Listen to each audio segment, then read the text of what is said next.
I sure hope this is going to be interesting because I've lived on a farm the biggest share of my life. I was born on a farm west of Headley, and my folks rented that, and I was living there with my mom and dad, my mom and dad was Frank and Frida McKillop, and my brother Frankie McKillop, and then my two sisters Pauline and Dorothy. Anyway, I might tell you about my life there because we lived there until I was a couple of years old, and we went back to a farm down by Wolcott. That was the 3rd grade, so we moved away when I was in the 3rd grade and moved back up to the place over here by Headley. At that time, the folks bought that house and that farm, and so I lived in that until I was 18. I got married when I was in 1948. But anyway, unbeknownst to me, the fellow I went to school with at the 3rd grade at Seafield was Raymond Lucas, and his mom and dad were our neighbors across the section, and that's just a mile across if you don't know what a section is. When we raised out there, we were never hungry. We always had a big, huge garden. Now, Dad and Mom was not too much on dairy. Now, Raymond and I, when we got married, we had not dairy, but anyway, we raised our beef, pork, chicken, geese, ducks, turkeys, rabbits, pigeons. Mom had her own honey hives. We had our big garden. We raised everything in our garden that we could raise to eat.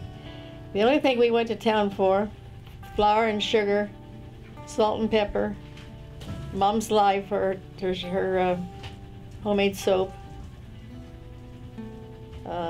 coffee, did I say coffee?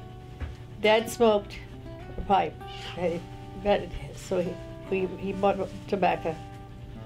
Of course, back in those days, on that house that I was born in, we had a wood stove, and then we originally got coal.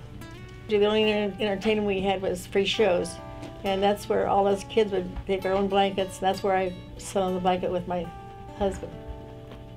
I went 4 years to high school, and then Raymond and I got married in the summer of 1948. We got married out in the orchard. There was an orchard out there, so we got married out there. When Raymond and I first got married, got this, we moved to the 3rd cabin from the bridge, on this side of the bridge. That bridge was being built in that time because Raymond drove a gravel truck for Woody Plowston.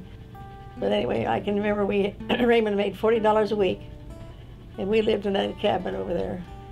Mike was born in March, and Rick was born on Christmas morning. And all 3 boys were born at Winnemac Hospital, Dr. Cornell. 1965, I went to a state hospital in Logansport and was in therapy, and I loved my job.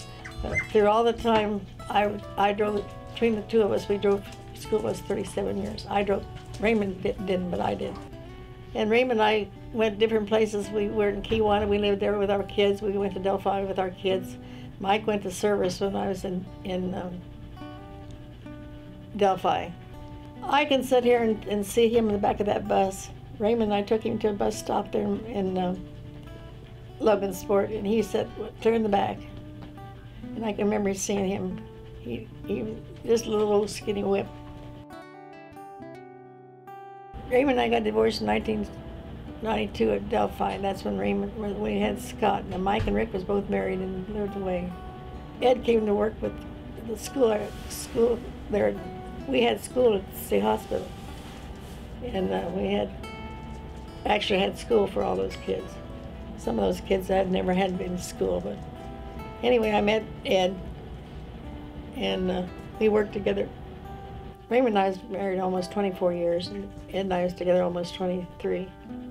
So do you have any words of wisdom or advice for your kids and your grandkids and your great-grandkids and your great-great-grandkids?